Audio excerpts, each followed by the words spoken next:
এক সেকেন্ডে সব বদলে যেতে পারে। ভবন থরথর, রাস্তা ফাটল, জীবনের অচেনা গতি। ভূমিকম্প কেন হয় এবং বাংলাদেশে আমরা কতটা ঝুঁকিতে আছি? ভূমিকম্প হলো পৃথিবীর ভেতরের শক্তি ছাড়া হয়ে ভূভাগের হঠাৎ সরার ফল। সেই শক্তি ছড়ায় সিসমিক তরঙ্গ হিসেবে এবং মাটি কাঁপায়। সাধারণত এটা হয় যখন বলশায়ী পাথরের ফাটলের দুপাশে চাপ জমে যায় এবং হঠাৎ ছিঁড়ে যায়। একে বলে ফল্ট স্লিপ। বাংলাদেশ উপকূলীয় বঙ্গোপসাগরের কাছে অবস্থিত এবং এর আশেপাশে প্লেট বর্ধন, সাবডাকশন ও বড় ফল্ট লাইন আছে। ফলে মাঝে মধ্যে মাঝারি থেকে শক্তিশালী ভূমিকম্প হতে পারে। বিশেষ করে পুরনো ইতিহাসে, যেমন 1762 সালের বৃহৎ আঘাত, এই অঞ্চলে মারাত্মক কেঁপে ওঠার নজির আছে। ঢাকার নিচে মাটি মৃদু, বালিমোড়া নদী জমি, পানিমগ্ন ডেল্টা ভিত্তিক মৃত্তিকা, এ ধরনের মাটি ভূমিকম্পে কেঁপে শক্তিশালীভাবে দানাদারভাবে কণ্ঠায় এবং লিকুইফেকশন মাটি তরলায়ন হতে পারে। নগরায়ন, অনিয়মিত ভরাট ও দুর্বল নির্মাণ মানের কারণে ক্ষতি অনেক বেশি বাড়ে।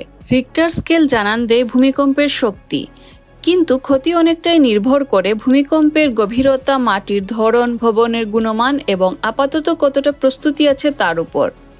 বিশেষজ্ঞরা উদ্বিগ্ন এই অঞ্চলে 8 থেকেও বড় মাত্রার ভূমিকম্প ভবিষ্যতে সম্ভব এবং তা বিপজ্জনক প্রভাব ফেলতে পারে।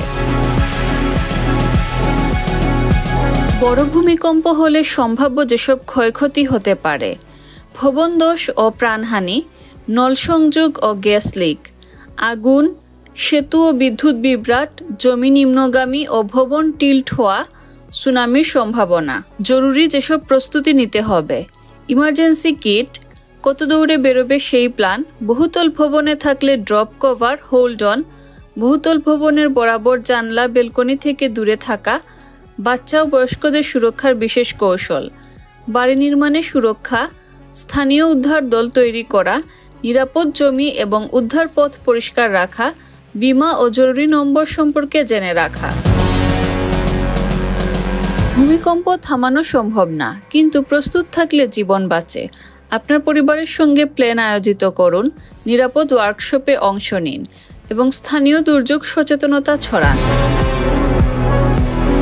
ভিডিও পছন্দ হলে লাইক, শেয়ার ও সাবস্ক্রাইব করুন, যাতে আপনার আশেপাশের মানুষও জানে। ধন্যবাদ।